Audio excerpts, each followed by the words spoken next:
Hello everyone. I hope you all are keeping yourself fit and healthy.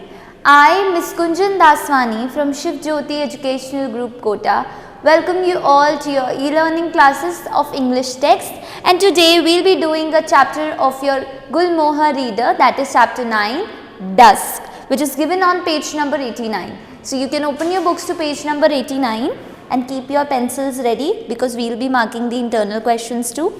Okay, so chapter 9, Dusk. So this chapter, now what does the dusk means? That's the time of evening when the sun is setting. Okay, so this scene, this incident has happened in the evening only, and with that person who is sitting on a park bench. Okay, on an early March evening. So we will be reading this chapter and we will understand what has happened. Okay. So now let's start.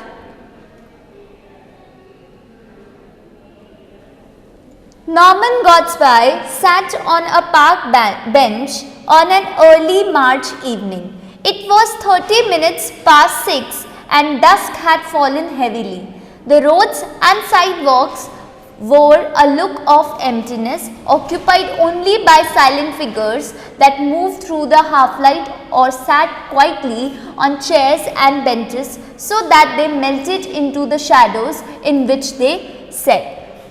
Okay, so now as I told you that this incident has happened in the dusk. It's the time of the day when there is almost no light, means when the sun is setting. Okay, so it's the time when the incident has happened, and Norman Godsby, who is the main character, I can say. So Norman Godsby is sitting on a park bench on an early March evening. So what happens? It was the time was what? It was 30 minutes past 6. Okay, it was 6:30 at that time. Okay, and dusk had fallen heavily, means it was about to be it was about that it was now sun was setting down. Okay, so now the roads and the sidewalks are what? These are the footpaths. Okay, so the roads and sidewalks wore a look of emptiness, means the roads and the sidewalks were now empty. There were no people over there. Okay, occupied only by silent figures that moved through the half light or sat quietly on chairs and benches.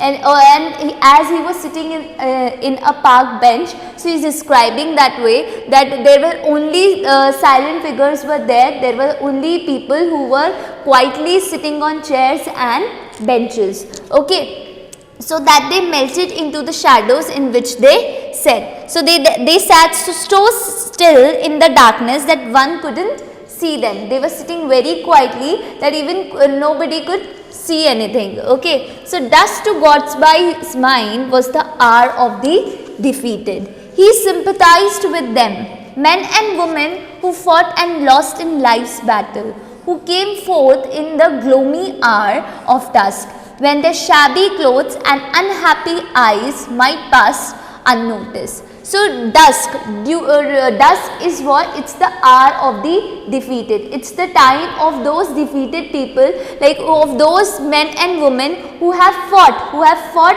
to win that life struggle that they are doing, but they have lost their life battle, and they were now sitting in the gloomy hour that is called the hour of the defeated over here.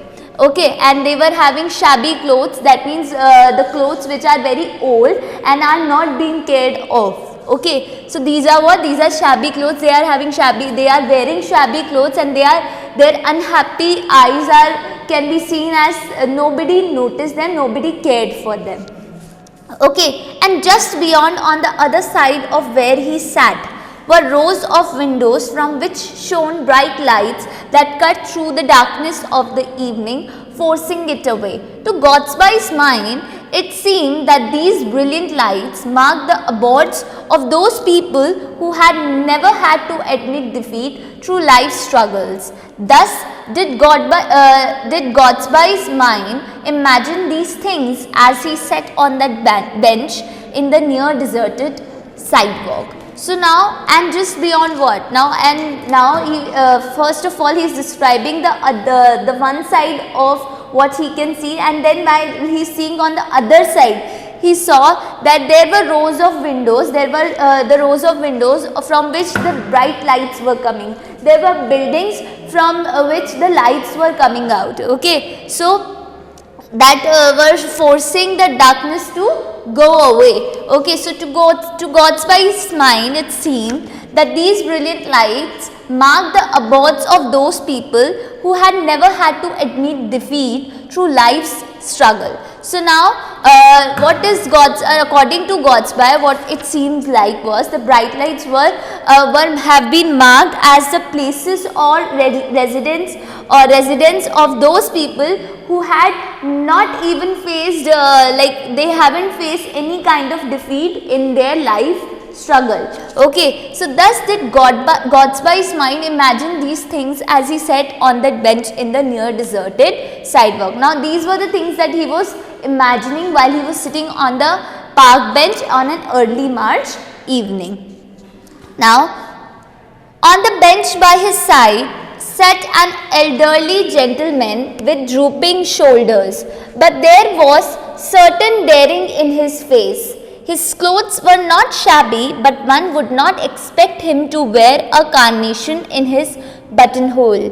As he rose to go, Godspie imagined him returning to a home circle where nobody cared for him.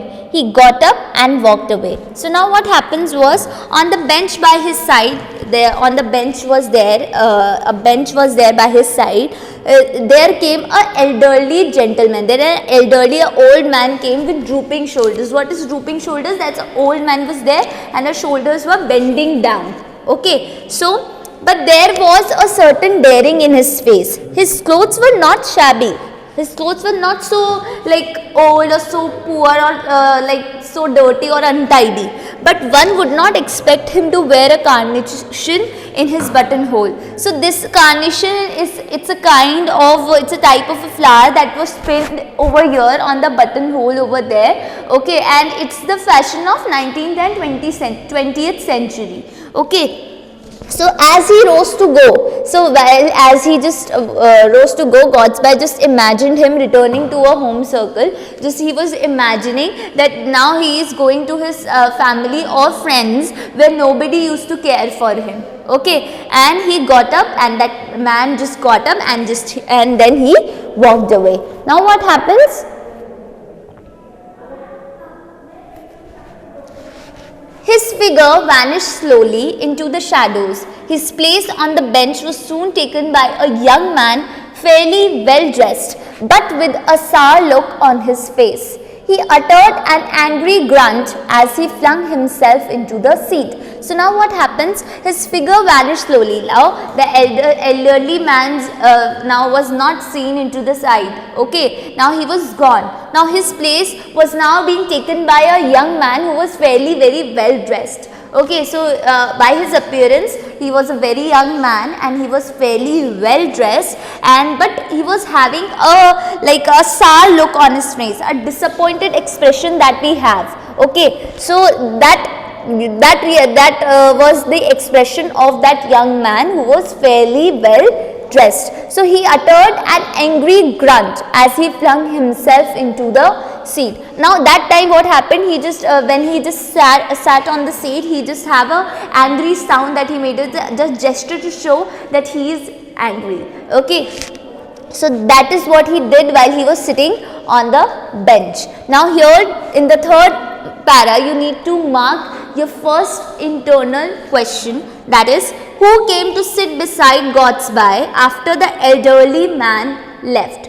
I am repeating once again, this is your first internal question, please mark it in your book. Who came to sit beside Godspie after the elderly man left? And the answer to this question is a young man fairly well dressed. So a young man fairly well dressed came to sit beside Godspie after the elderly man left. This is the answer for your first internal question. In para 3, second line, a young man fairly well dressed on page number 89. Okay. So now moving further, you don't seem to be in a good temper, said Godspie. The young man turned to him and said, you wouldn't be in a good temper if you are in the fix I am in. I have done the silliest thing ever in my life. So now what happens was, now Godsby just asked him, you don't seem to be in a good mood. I don't think so you are having a good mood. Okay, so the young man just turned to him and said, what he said, you wouldn't be in good temper if you are in a fix I am in. Means if you are in my place, you will also not be in good temper. You will also have that bad mood. Okay, so I have done, now that young man is saying that I have done the silliest thing, the stupid thing, the most stupid thing ever in my life. Okay, so now Godsby asks, what have you done? Came up to London this afternoon. I thought of staying at the Patagonian Hotel in Berkshire Square, said the young man. Okay, so now Godsby asked him, what have you done? So now on this the young man replied. What he replied? That I have came up to London this afternoon only, and I just thought of staying at Patagonian Hotel, which is located, it's in Berkshire Square. Okay, so now what happened was, this was being said by the young man. Let's move further. When I got there, I found that it had been pulled down. In the place of the hotel, a cinema theatre had come up. The taxi driver took me to another hotel some way off where I could stay. I at once sent a letter to my people giving them the address. Then I went out to buy some soap. I would forgotten to pack any, and I hate using hotel soap. Then I strolled up a bit, had a drink at a bar and looked at the shops. So now what happens was, when I got there, like when he just reached the hotel, what happens was I found that it had been pulled down. Means at the place of the hotel, now there was a cinema theatre. Okay, now the taxi driver had left me to some other hotel, and I was staying over there. But now at that moment of time, I just remember that I don't use hotel soaps. So I don't like to use hotel soap. So I just strolled up a bit. I just had a drink at the bar and looked at the shops. Now I just move out of the hotel to just purchase the cake of soap and just had a drink at a bar. Okay, and I was just looking at the shops. When I turned my steps back to the hotel, I suddenly realized that I didn't remember the name of the hotel or even what street it was in. I have no friends in London. I can write to my people for the address, but they'll get my letter only tomorrow. Meantime, I'm without any money. Came out with a shilling in my pocket, which went in buying the soap and the drink. Here I am, wandering about with 2 pence in my pocket and nowhere to go for the night. Okay, so now when I turned back, when I was just moving back to the hotel, suddenly I just realized that I had forgotten the name of the hotel.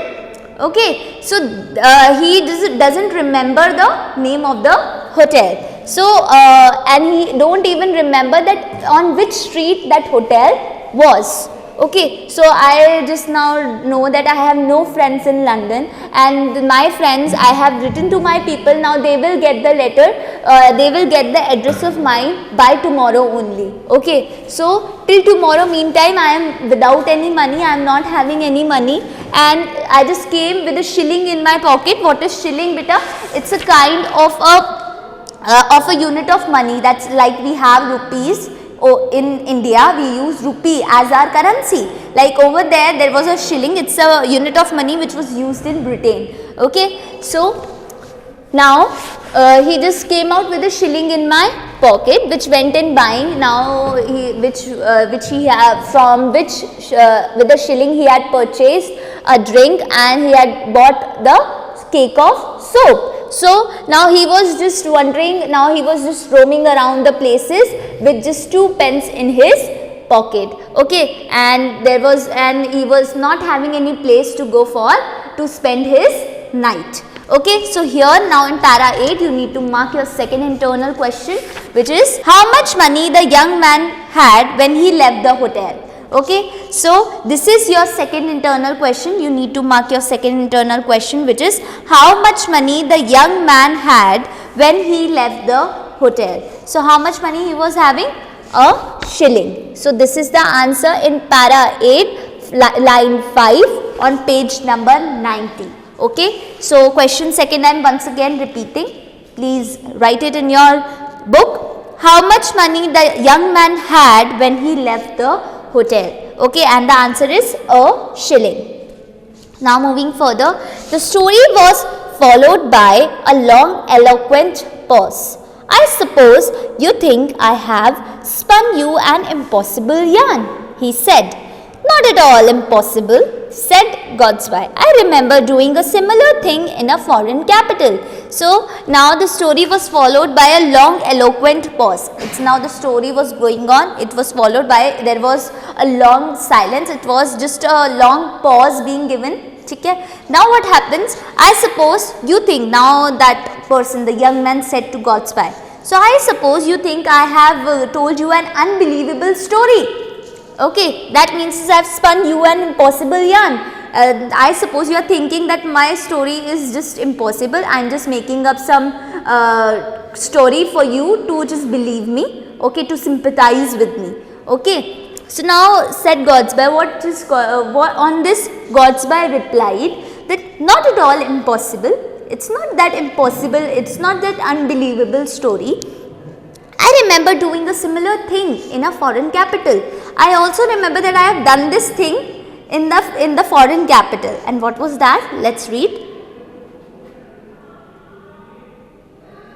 You can see over here in this picture that this is Godsby and this person is the young man, okay, who was telling the story.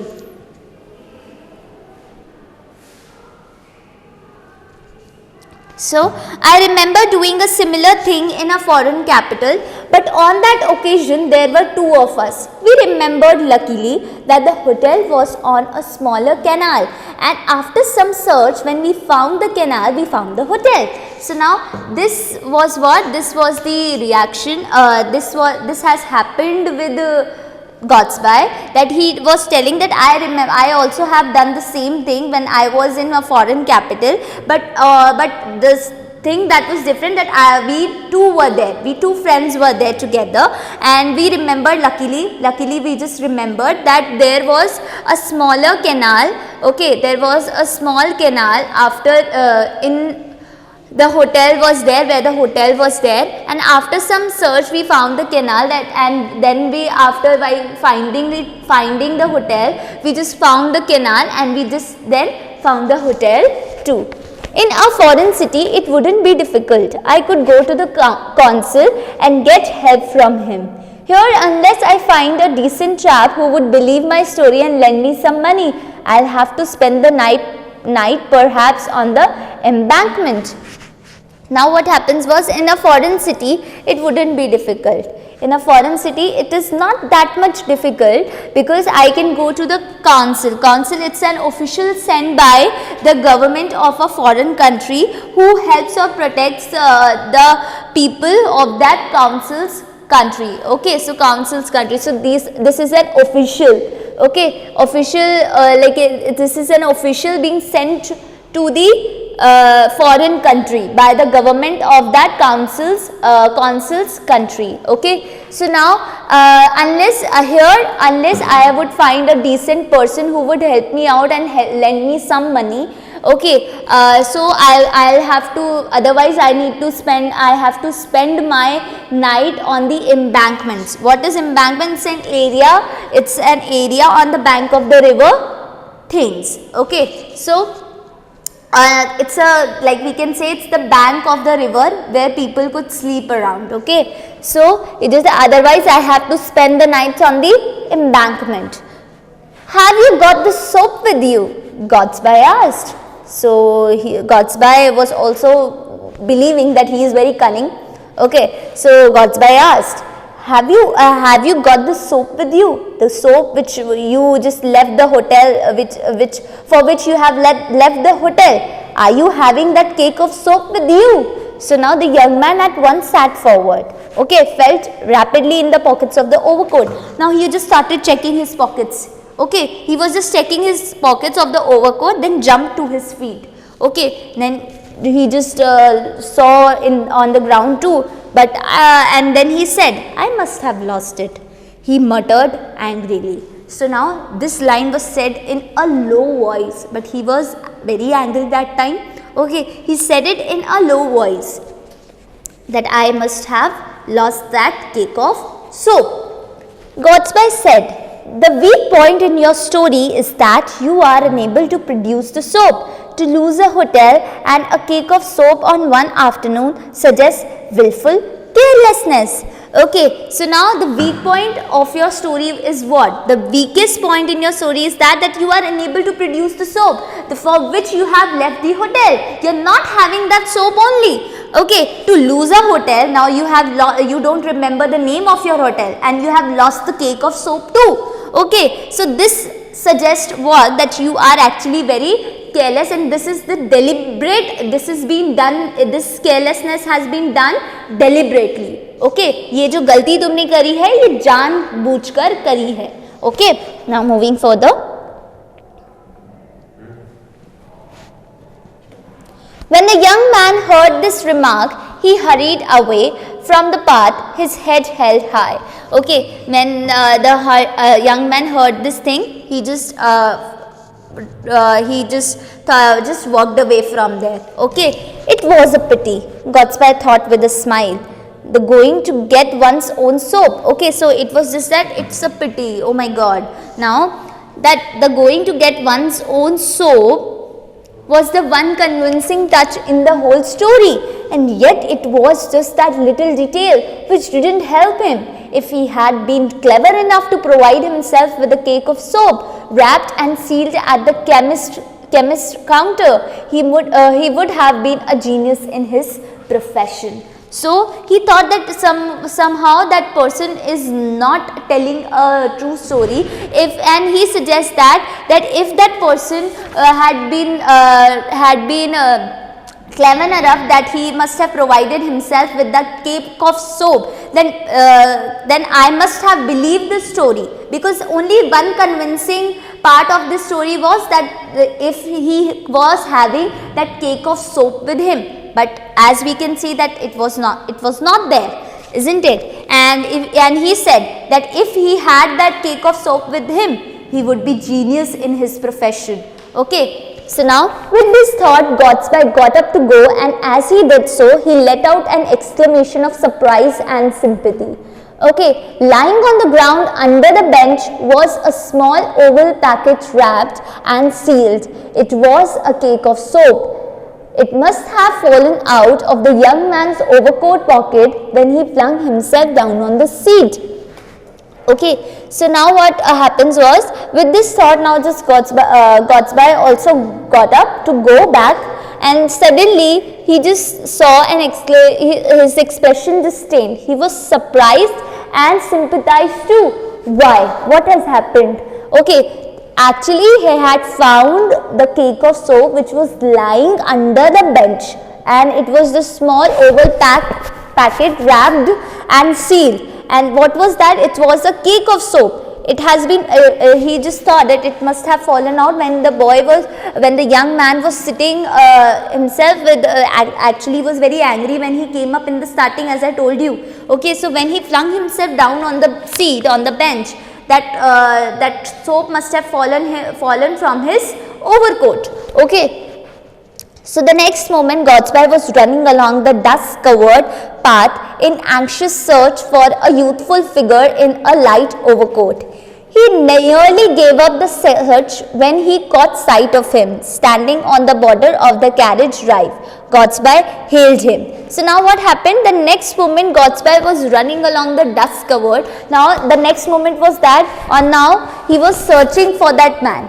Okay, that a man a youthful figure, he was a young man, okay, a youthful figure who was wearing a light overcoat. Okay, so he nearly gave up, that he just thought that now he wouldn't able to find that person, he wouldn't able to find that young man, and suddenly he just got a sight of him and he was standing on the border of the carriage drive. Now Godspy, what did Godspy just called out to him, That is the meaning of hail. He just called out to that young man.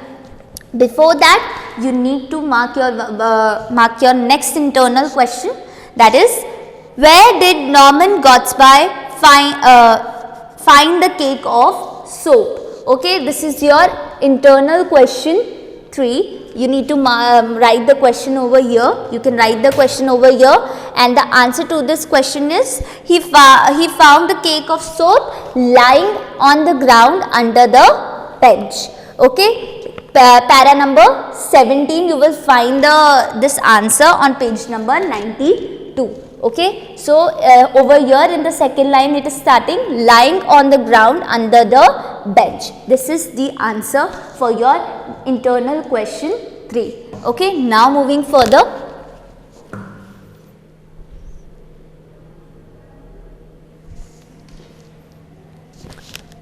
The important witness to the truth of your story has turned up, said Gatsby, holding out the cake of soap. It must have slid out of your overcoat pocket as you sat down on the seat. I found it on the ground after you left. I didn't believe your story.